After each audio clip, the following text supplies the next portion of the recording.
My fiance's ex is now my older brother's wife, so my sister-in-law. To make it less confusing, my fiancé is George, my brother is David, and my sister-in-law is Ella. George briefly dated Ella 4 years ago. Ella wanted to get married and have kids, but George did not want this with her. He was also having a lot of issues back then, partying, doing drugs, and not being the most reliable person. They dated for 6 months, and everything ended in drama because Ella was not able to make George want to settle with her. Soon after their breakup, she met my brother, and they got married 6 to 7 months later. So yeah, they moved really fast, and basically Ella dated her ex, broke up with him, met my brother, and got married to him. Everything in only a year and a couple of months. I met George 2 years ago, and at that time, Ella was already married to my brother. Back then, I had no idea that George was Ella's ex. When George started to feel attracted to me, he changed completely. He quit drinking and doing drugs. He has been sober ever since, started going to therapy, and overall became a new person. He did this because he wanted to change, and I have been with him during his entire healing journey. I am very proud of him, and we have a healthy and amazing relationship. Even if Ella was already married to my brother, she was furious when she found out I was dating George and that he was serious with me. She was so cruel and said a lot of nasty lies. She used to tell everyone that George was grooming me. I was 25 when we became a thing, and he was 36. This is not grooming, for goodness sake. She lied that George was harassing me, trying to get me to become an addict like him, and many other things. This ruined my relationship with my brother because he never did anything to make her stop. George and I announced our engagement to my family last week during my dad's birthday. My parents were happy for us, but Ella said, "It must be nice to be the one to get the ring after someone else struggled to fix him." Again, no reaction from my brother as usual. My parents told her to stop, but I just snapped and told her something along the lines of, "He fixed himself, you piece of crap. And yes, it is nice to know I will be married to the man I love more than anything and who loves me the same." But how is it for you knowing that no one else except my idiot brother ever wanted to marry you? Does it feel nice? My parents kicked them out after this. They told her that everybody had enough of her nonsense. She is insane because although being married, she is still bitter over the fact that her ex did not want her. She is officially banned from every family event, and my brother is now blaming me. So am I the jerk in this situation? I don't think I am, honestly. But I want to also hear some unbiased perspective. Now for the 3-day update. Thank you so much for all your comments and reaching out to me. I don't know what I expected when I posted. I guess I wanted to receive some unbiased feedback from an outside perspective, but I never expected this. I was really overwhelmed with how kind and nice most of you were. So once again, thank you, and sorry for not being able to reply to all the comments. For those who were not on the same page, I understand and respect that you have a different opinion. From my initial post, I have left out a lot of details because it's a long story, but some of you were curious about what actually happened and asked me to provide more details. So buckle up, I will do just that. How I met my future husband. I got asked a lot if I live in a trailer park or small town with only a bar available. The answer is no. We actually live in a big city with a population of a couple of million people. I met my fiancé through a mutual friend. My girlfriend was dating one of George's colleagues, and they all began to hang out for drinks after work since they were all in the same building. At some point, I had no plans for that day, and my girlfriend invited me to go with them to a bar. And this is how we were introduced. After this, we started having different group activities together, and things slowly progressed. George targeted his ex's younger sister-in-law to spite her. There was no coincidence that we started dating. As absurd as it may sound, it was indeed an ironic coincidence. You may think out of the millions of people there are in a city, what are the chances for you to start dating your sister-in-law's ex? Well, it happened to me, and we did not know about it in the beginning. The girlfriend that asked me to go with them to a bar did not know Ella, never saw her in real life, and she never saw her with George. When George met me, he had no idea that I had any connection to Ella, so there was no chance for him to be an evil mastermind and intentionally date me just to spite her. I did not take George home to meet my family immediately either.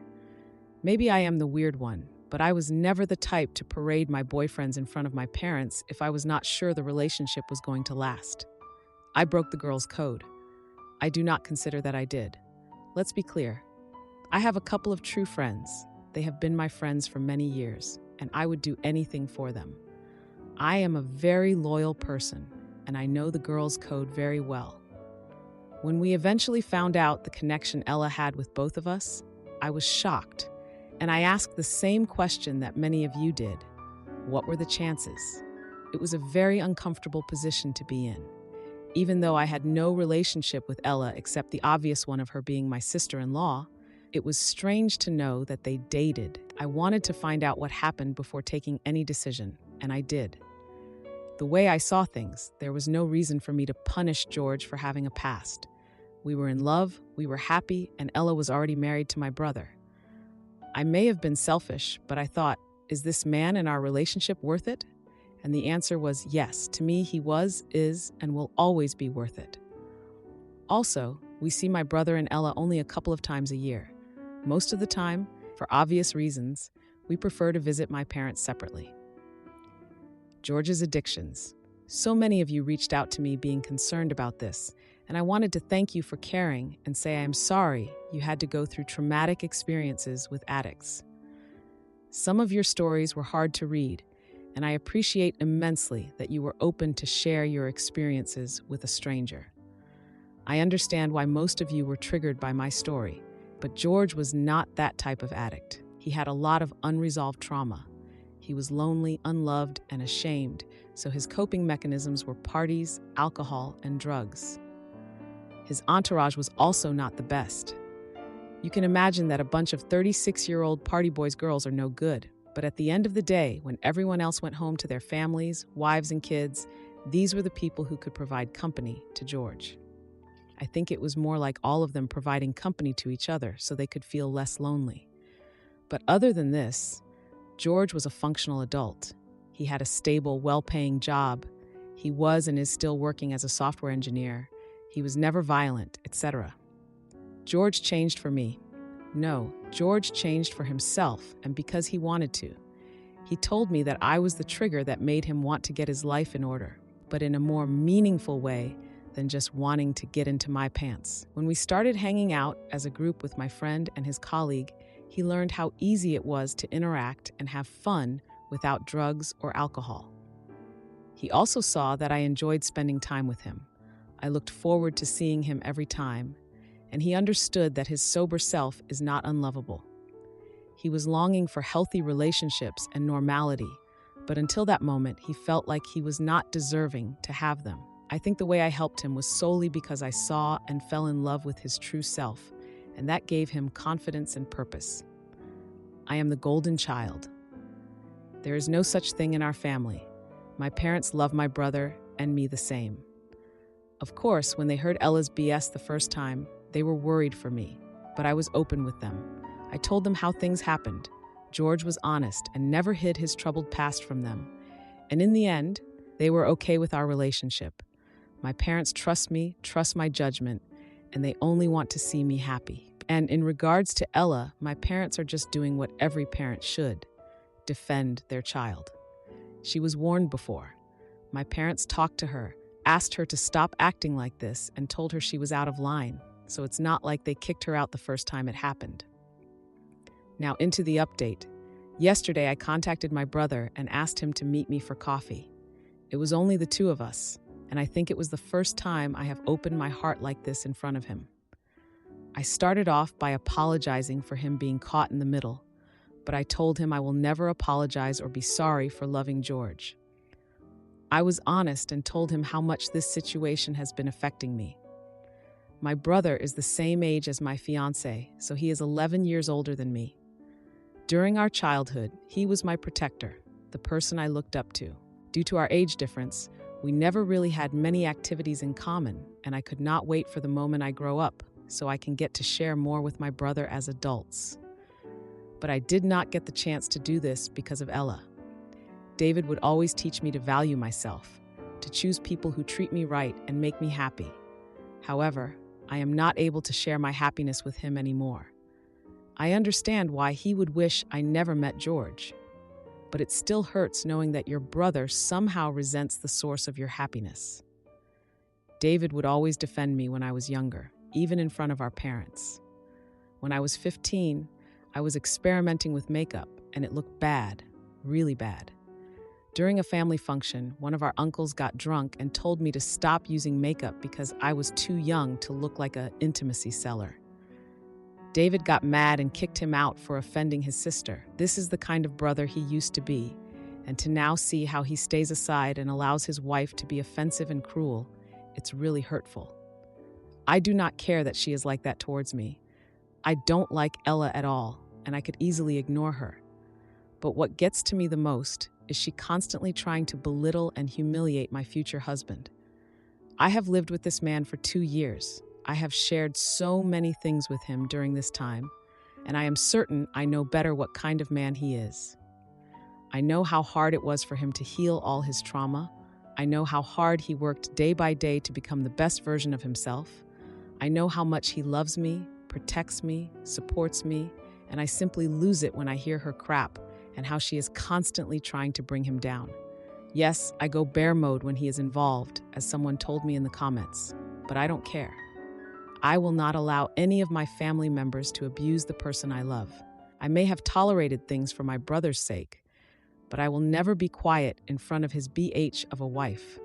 I told my brother that I love him and I will always cherish the memories I have with him, but we cannot go on like this. I understand he is a victim, and I am ready to do anything for him if he is willing to accept that his marriage is not good, that Ella is not a good woman and is harassing him. I cannot force him to divorce her because this has to be his choice, but I told him I will accept his decision no matter what that is. He will always be my brother, but George is my family now. We plan on having kids in the near future, and there is no way in hell I will ever allow his lunatic of a wife to be near my kids. I also refuse to subject George to the abuse. We tried. We thought that this rough period would eventually pass and that everything would be okay. But unfortunately, Ella became more and more bitter and disgusting. We will still see my parents, but I am standing my ground and will not go to their house if she is present. David and I cried a lot, and for the first time in many years, I felt like I had my brother back. He apologized over and over again and explained a lot of things to me, which gave me the chance to understand him better. But at the same time, I am so angry that I had no idea what was happening to my brother. Some people said that David was a rebound for Ella, but it seems they were both a rebound for the other. What made them marry so fast was the age pressure. My brother was feeling like it was very hard to connect with someone, and the prospect of being able to have a family of his own seemed very far away until Ella came and offered him the possibility to have exactly what he wanted without too much struggle. So yeah, in the end, I guess we are all some messed up people in a way or another. I don't know what's going to happen.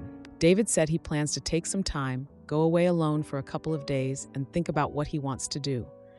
But he said that when he comes back, he wants to have a chat with George to apologize to him as well for everything that has happened. My brother knows that everything Ella says is false. He said everyone can see how much George loves me and that we make a great couple, and there are times when he wishes to have something like this in his life. He told me he is proud of the woman I have become and that no matter what happens, I will always be his little sister.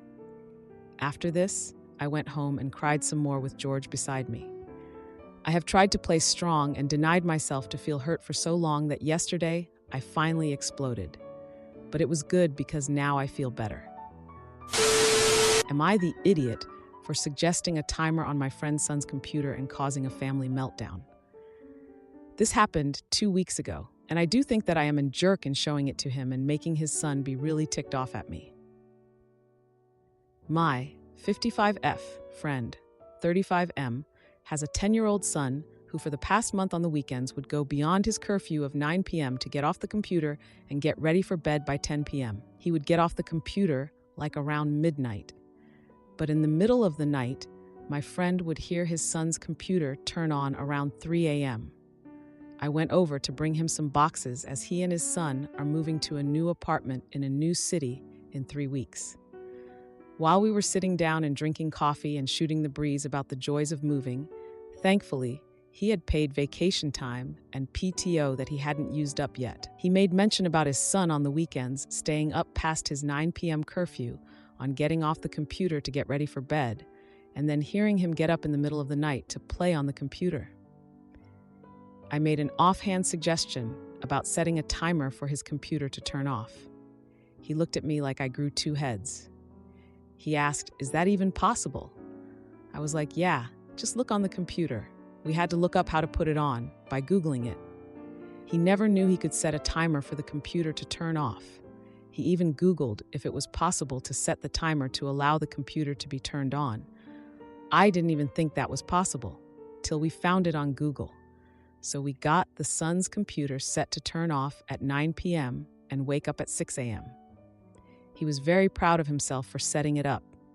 I had told him that his son will get used to the boundaries now. Do tell him the consequences of his actions has warranted a new punishment if he doesn't follow curfew by getting off the computer by 9 p.m. Well, I got a phone call that night from my friend. His son was ticked off about his computer turning off at 9 p.m.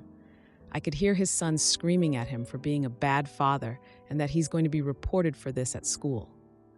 I told him the school won't do anything beyond asking what you did. Might want to drop him off and go speak with the principal about this. So whatever your son tries to get you into trouble would be canceled out by you talking to the principal, and the teacher probably would be sent a message pertaining to him, so he cannot get you into any trouble, since this happens at the library and at our school computers too. My friend asked me if we did the right thing by doing this to him. I told him we did the right thing. He has to learn how to make do with the time he has on the computer before it shuts down, like he has to when he goes to the public library on Saturday, as the computers there shuts down at 4:45 p.m. His son has been constantly screaming at him for allowing me to destroy his computer time, and it is constant for the last 2 weeks. I seriously feel like I am the AH in this, as I cheated his son out of being responsible with his computer time. But his dad asked me for advice and I gave it, and his dad did it. Now for a few important comments. One commenter said, "NTA child is throwing a childish tantrum. Dealing with them is part of being a parent." The original poster replied, "That's what I told my friend, but he feels like he's also the AH. I told him you told him there will be consequences, and now he has it. He'll get used to it." Another commenter said, "NTA, children need structure and boundaries. This is no different than having a bedtime set at 9 p.m. to have to turn the TV off and go to bed." So the kid threatening to report the parent to his school for parenting is nonsense. The school will probably laugh at him. I know I would if he complained about this. The original poster responded, his school already been informed about it the next day about the new timer on the computer. The principal thinks that is a genius idea to enforce curfew for the kid, since this kid has been in trouble with falling asleep in class. He actually asked, "How did you do it?" My friend told him that he and his best friend Googled it and set it up. He told me that the principal is putting it in the monthly school newsletter that is sent out to all the parents. He said this might help the parents keep the kids from becoming too obsessed about being online all the time. Another commenter said, "NTA, you gave your friend the tools to parent his child, apparently. How exactly a 10-year-old gets away with being on the computer 3+ hours past curfew is a wonder. Seems like the expected reaction from a 10-year-old when they get something taken away. You didn't set the rules and you are not enforcing them. You just enabled your friend to parent effectively." The original poster replied, "Thank you. I think in time his son will learn to accept the new restriction, as my friend told me that when he gets to be 14, the timer will change from 9 p.m. to 10 p.m., as homework will be harder and will require longer time online. I think that is fair for him since junior high or middle school, for some might be hard on him, as it was hard on me back in the day." The kid likes to claim to have turned the computer off by turning off the monitor and acting like he's about to get into bed. His dad has caught him several times, spanked him, and told him to go to bed. I'm just glad to be of help to my friend. Another commenter said, NTA, why would you consider yourself TA for sharing parenting tips? We parents do that all the time. BTW, did you tell your friend what he did on the computer can be done for the TV and other electronic devices? Have you shared with him how to lock down his router and change the password? That one is the favorite. I pull out and share all time.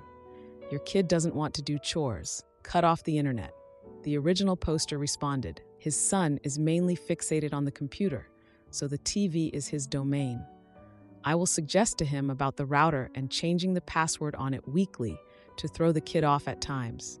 His son does do chores. It is just when he gets on his computer, nothing will take him off it. Till I showed his dad how to turn the computer off at a certain time. Now for the update. I showed my friend this thread this morning at breakfast, and he sends his thanks to everyone for their comments. And since I had posted, he has moved to his new home in his new city. He has told his son that actions have consequences. He has been a bit lax on the punishment, as he had to work 2 jobs to keep a roof over their heads and everything else, till last month when his boss gave him a nice raise and a bonus for his hard work, which warranted the move to the new apartment, which is closer to his job, and he has quit his other job so he could focus more on his son. With him being the sole parental unit his son has, he has admitted that he allowed him to be without severe punishments, which got us to this thread, as he was worried about his sleep schedule for school. His son has gotten used to the timer on the computer, and he's doing better, as he and his son had a long talk about the computer, and his son admits that he was getting too attached to his computer and the games he plays on the computer, to which I am impressed with how open his son was with realizing that he was getting too attached to something that was causing him problems. His son has accepted the timer in the end, and the doubt that he did wrong by his son no longer troubles his mind. He thanks everyone, even those who told him that he was a bad dad. He's learning and growing. Am I the idiot for letting my reckless boyfriend blame me for his car crash and then calling the cops on him?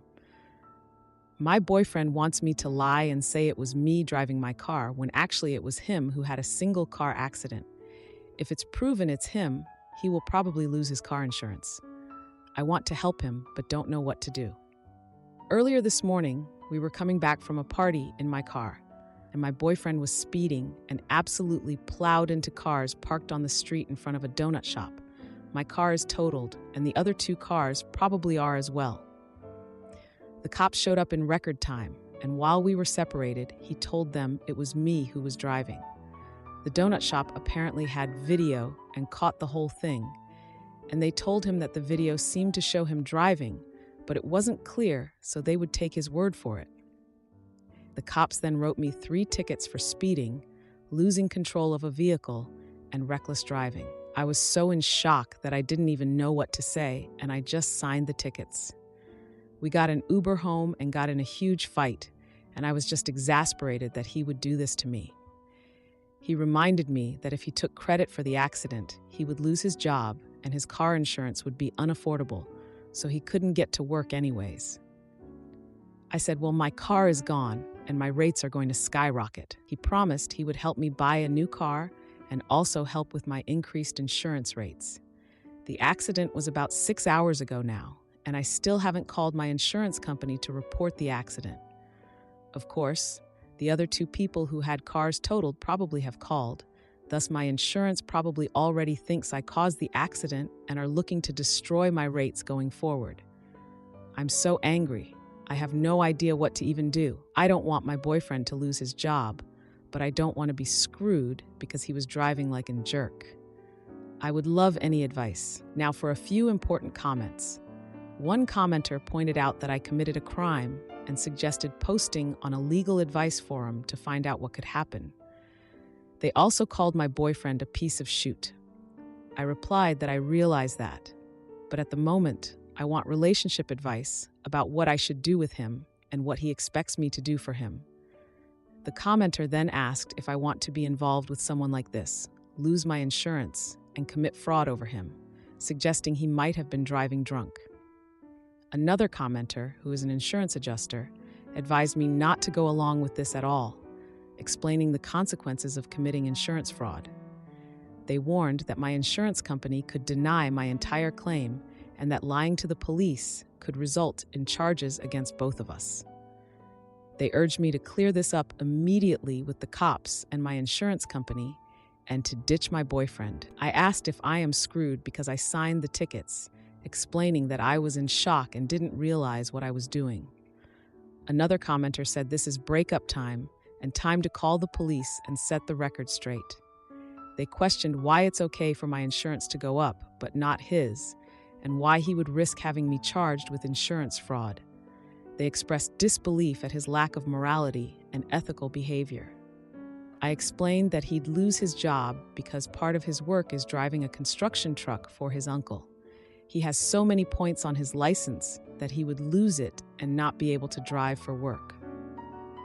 He's on thin ice with his uncle, so this would likely lead to him being fired. One commenter questioned how many other accidents or tickets my boyfriend has, suggesting he might have a speeding or drunk driving problem. They advised me to consider if this is the kind of person I want to be with, listing his negative behaviors. I mentioned that he's been really pissed and sulking at me all day because I'm not in the mood for intimacy, and our neighbors have asked him to turn his bass down about 10 times. Finally, another commenter expressed disbelief at my boyfriend's actions, emphasizing the risks he took with our lives and the potential legal consequences. They pointed out that he's not consoling me and is instead being inconsiderate, suggesting he doesn't care about me. Now for the post. Do yourself a favor, call a lawyer, go back to the police with them and set the record straight. You were woken up from sleep by a freaking car crash and were in shock. Plus, perhaps the video shows which side of the car your boyfriend exited from. Hang on in there. Oh, and last but not least, dump his sorry butt. He doesn't care about you. He's not good for you. He thinks nothing of risking your life. You can do much, much better. The original poster replied, "Video is actually only in front of the store, so I remember very clearly the cops saying it looked like it could be him, but not enough to go against his word, or along those lines. We came to a stop about 20 feet on the other side of the store, so I would guess that was out of the camera, or the police would have seen who got out first. Plus, we both had to go out driver door because mine was smashed shut." Another commenter, Floomby, asked, "Are you worried about being strong enough to dump him, or are you worried that he'll get mad and do something scary? If you need a specific action plan, grab your essentials. IDs, checkbook, passport, a few days' change of clothes. Get an Uber to a friend's house or motel if necessary. Send him a text saying that you are now broken up and that he is not to contact you except through your lawyer, who will get in touch with him. Block his calls and put your phone on silent. Turn it off if necessary. Tomorrow, get a new phone number. Have a friend review the voicemails in case he makes a threat. Also, forward his emails to a particular folder. Tomorrow morning, call 2 or 3 lawyers. Most offer free consults. Use credit cards, payment plans, contact your parents. I'm guessing they may want to help you get untangled from him. Hopefully, phrases like, 'Mom, Dad, you were right, I'm sorry,' will help." The original poster replied, "I'm a little worried about that, but mostly I have nowhere to go. My parents hate him so much they more or less cut contact with me when I moved in with him." Another commenter, Prickly Pear Catai, said, "Oh, they'll take you back when you dump this loser. That's a red flag right here that your parents had to go no contact with you because your BF is a POS." Then the original poster added, "He used to drag race, so he's pulled over a lot and caused a ton of vehicle and property damage." Regarding the other people involved in the accident, the original poster said, "Both really new cars, both couples were older people who were stopping for coffee. Thank God they were not in or around the cars, or they would have been ended the life of." Now for an update in the same post. Edit and update. Sorry, this is so long. So basically, at the advice of this thread, I stopped posting and called my mom and dad, who I really hadn't spoken to since I moved in with BF, and said I was leaving him. I was scared and begged to be picked up. This was about 1:30 a.m. They said they would be over right away. I had locked myself in the bathroom, and my BF must have heard me making the call because he started trying to beat the door down, and I was terrified. When the door didn't go down easy, I could hear him smashing things out in the living room of the apartment and kitchen. I stayed on the phone with my mom while my dad called 911 on his phone. I stayed locked in the bathroom, and he occasionally would try to break the door down again. All this time I was crying and so freaking scared, and he was screaming and calling me every name in the book. We have neighbors with kids, and I heard the kids wake up and start crying, and then I'm pretty sure I heard one of the dads beating on our front door, telling BF to shut up. Cops showed up just before my parents and immediately put him in handcuffs and put him on the couch and started taking statements from me and the neighbors. I came out of the bathroom and he looked like a raging, chained-up psychopath. Everything, and I mean everything in our apartment, is destroyed. Walls, plates, pictures, TV, Xbox, ironing board, chairs. My clothes were thrown over the balcony. My makeup was smashed against the wall, and stuffed animals I was given as a baby were ripped apart. I have no idea how long it was, but it was crazy. He did so much damage in such a short period of time. My dad and my mom showed up, and my mom started bawling because she hadn't seen me in so long. And my dad looked like he wanted to unalive my BF. But with the police there, he composed himself really well. We had to stay during the time the police took everyone's statement. It was clear he was going to be arrested for a ton of stuff. I started telling them what caused all this, and the story from earlier in the morning, so the officer asked me to get the tickets. And it turns out the officer who wrote the tickets this morning is the guy from the night incident's direct supervisor. So they are going to talk today, and if need be, maybe go back to the donut place and look at the footage. Then, the worst thing of all happened. My mom was standing sort of by the door as they were taking BF out in handcuffs. My mom gave him a really nasty look, and he said something like, "If she goes home with you, you'll just have another who blows her brains out." My older brother committed unalived when he was 17, and I was male 10. Mom has never gotten over it. Neither have I really. And my mom reached out and slapped him as hard as she possibly could. So then the police had no choice but to arrest her as well. They were nice about it and loosely handcuffed her and took her to one of the squad cars. So I got dressed and tried to pack up and salvage whatever I could while my dad went down to bail out my mom. One of the 3 police stayed in the parking lot in his car just in case any of BF's boys showed up while I got what I could. My mom was in and out pretty quickly and is facing a misdemeanor battery charge, which will probably go nowhere.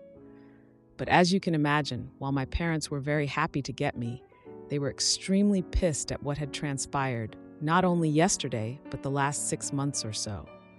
I have a very long road ahead to repair the relationship with them. My dad has been mostly silent, but he did take me to the family attorney so he could start working on the stuff from the accident.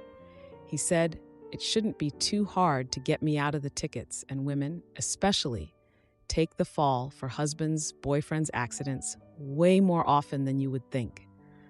I will probably still have to show up for court, but by that time the investigation to show my BF was the one really driving should be concluded, and I will be dismissed. However, the thing that really sucks is that my state is a permissive use state, meaning that my insurance has to cover anyone who is driving my car. There's a good chance that my insurance company will fight it out with his company for overall liability, and it won't be as bad, but I'm still going to take a massive hit on car insurance premiums for a long time. Another good thing is the lease to the apartment is totally in his name, so I won't be responsible for any damages there. Plus, I didn't do anything to put holes in walls, and I can just walk away from that. This whole thing sucks so much because even after all that happened, and as crazy as he was, I know I still have feelings for him that I need to get in serious therapy right away to start dealing with. I can't have someone so destructive in my life who was willing to let me take the fall for all his crap and then scared the life out of me and threatened me. I'm on my way to resolving the issue of my boyfriend wanting me to take the fall for his car accident. In the process, he was arrested, destroyed the apartment and most of my things, and then my mom was arrested for slapping him. I'm out, have talked to an attorney, and it's time to try and rebuild from here. Now for a few comments. One commenter said, "This is a very common situation. Loser guys with bad driving records are constantly conning meek girlfriends into taking the fall for them. Don't be just another mark to just another loser. Reason num 945 why older women are so jaded."